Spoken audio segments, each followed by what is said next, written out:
Hello friends, so in the last short video, we stopped at the fact that Lester, as a result of the incident with Sam has, ended up in the hospital, where he met a man named Lorne Malvo, although this is still unknown at the moment.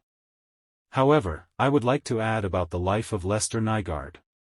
His wife is not happy with the way their life is going. She complains that she married the wrong Nygaard, hinting at his more successful brother, and spoils his appetite with her caustic statements. It seems like she doesn't care about her husband. Apparently, while waiting at the clinic, Lester goes over in his head everything that happened that day. There he meets a man about the same age as himself. The same man who was driving the car at the beginning of the episode. Subsequently, Lester begins a conversation with an unshaven man.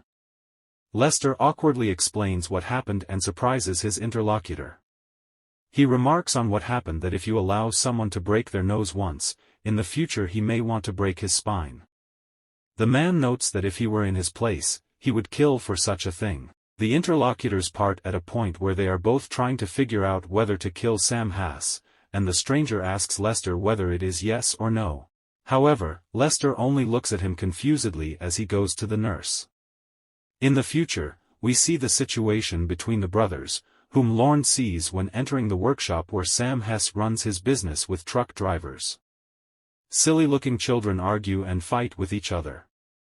However, when Hess arrives in a company of large men, Lorne looks at him strangely and notices that one of his children seems to be developmentally delayed. He wants to hit Lorne, but for some reason he holds back. Lorne then leaves, saying that he doesn't need anything. I will note that in the course of the case, the police stumble upon traces of the crime and the car that was left by Lorne, but I will only point out that in the plot everything happens rather slowly. The police find some evidence, mark something, but the rhythm, like life in this area, is leisurely.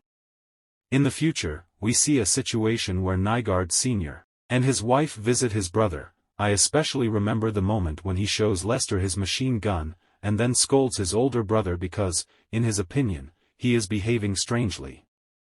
As things progress, we see how new character Lorne Malvo lingers in the town. We understand that some of the main action moving forward will be with him and Lester. Sometimes we sympathize with Lorne, and we also sympathize with Lester, while crimes or intentions for violence are associated with them.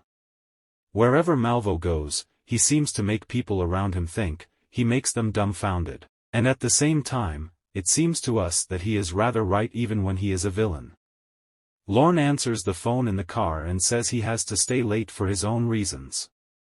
In theory, the image of Lorne reminds us of a person who gives everyone some advice, although often he does not try to solve someone's problem, but only pushes the solution of the one with whom he is dealing.